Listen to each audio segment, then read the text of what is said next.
વાવથરા જિલ્લા પંચાયતની કામગીરીને લઈને કોંગ્રેસે ભાજપ શાસિત તંત્ર સામે આકરા સવાલો ઉઠાવ્યા છે। કોંગ્રેસના જિલ્લા પંચાયતના સદસ્ય અને રાટીલા બેઠકના પ્રતિનિધિ સિદ્ધરાજસિંહ ચૌહાણે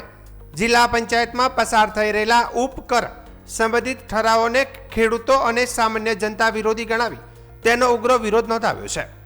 મીડિયા સાથે વાતચીત દરમિયાન દિયોદર તાલુકાના મકડાલા ગામના વતની સિદ્ધરાજસિંહ ચૌહાણે જણાવ્યું હતું કે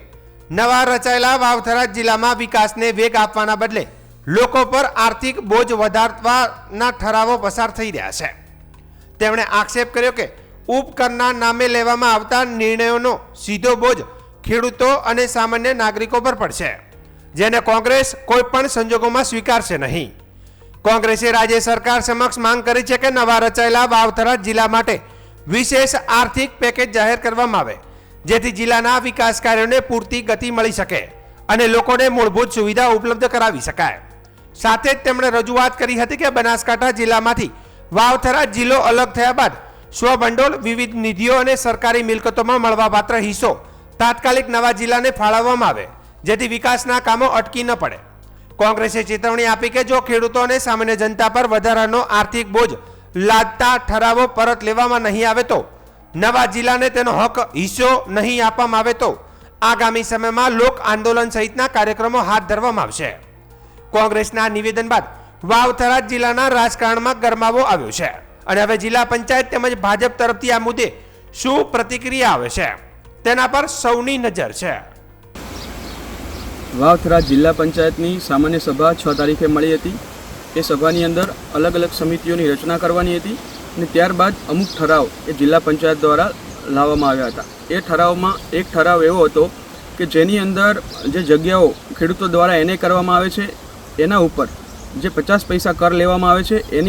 એના ઉપરાંત જિલ્લા પંચાયત દ્વારા વિશેષ ઉપકર એ 2.50 પૈસા એટલે કે 2.5 રૂપિયા જેટલો ઉપકર એ જિલ્લા પંચાયત દ્વારા દાખલ કરવામાં આવે છે એવો ઠરાવ લાવવામાં આવ્યો હતો। કોંગ્રેસના 10 સભ્યો છીએ અમે, 10 સભ્યોએ આનો વિરોધ કર્યો અને એના વિરોધમાં મત આપ્યું, કારણ કે આ જે ઉપકર દાખલ કરવામાં આવે છે એની સીધી અસર એ ખેડૂતો ઉપર પડવાની હતી। બીજો એક ઠરાવ એવો લાવવામાં આવ્યો કે ગ્રામ પંચાયત જેટલી પણ ગ્રામ પંચાયત વાવથરા જિલ્લા પંચાયતના અંડરમાં આવે છે એ દરેક ગ્રામ પંચાયત એ કર ઉઘરાવતી હોય છે ગામની અંદર। એ કર ઉપર વધારાનો 10% ઉપકર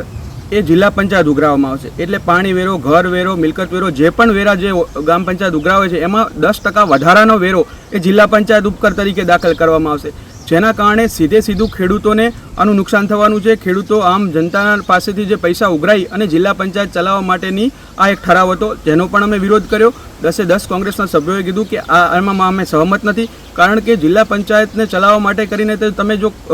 કર જે વધારાનો 10% કર જે ઉઘરાવો છો એ ગામના સામાન્ય દરેક જનતા ઉપર આની અસર થવાની છે, એનો પણ અમે વિરોધ નોંધાવ્યો હતો। ખાસ કરીને હું ગુજરાતના મુખ્યમંત્રી સાહેબને કહેવા માંગુ છું કે વાવથરા જિલ્લા પંચાયત નવી છે અને આને ચલાવવા માટે કરીને એક વિશેષ પેકેજની જાહેરાત એ આપ શ્રી દ્વારા કરવામાં આવે, કારણ કે જે ઠરાવો જિલ્લા પંચાયતની અંદર થઈ રહ્યા છે એ સીધી રીતે એ ખેડૂતો અને આમ જનતાને એની અસર થઈ રહી છે। મોંઘવારી ચારે બાજુ માજા મૂકી રહી છે, ખેડૂતો આમે પરેશાન છે અને ઉપરથી તમે જે વધારાના ઉપકરો એ જિલ્લા પંચાયત ચલાવવા માટે કરીને જે દાખલ કરવામાં આવી રહ્યા છે એનો અમે સખત શબ્દોમાં વિરોધ કરીએ છીએ। સાથે બનાસકાંઠા જિલ્લા પંચાયતથી અલગ પડી અને વાવથરા જિલ્લા પંચાયત બની છે, ત્યારે વાવથરા જિલ્લા પંચાયતને બનાસકાંઠા જિલ્લા પંચાયતનું જેટલું પણ સ્વભંડોળ હોય, જેટલી પણ સંપત્તિ હોય એ દરેકની અંદર 50% હિસ્સેદારી એ વાવથરા જિલ્લા પંચાયતની ત્યારે એમને પણ નોટિસ આપીને વહેલા ધોરણે એ જિલ્લા પંચાયતની અંદર જે 50% હિસ્સેદારીમાં જે પણ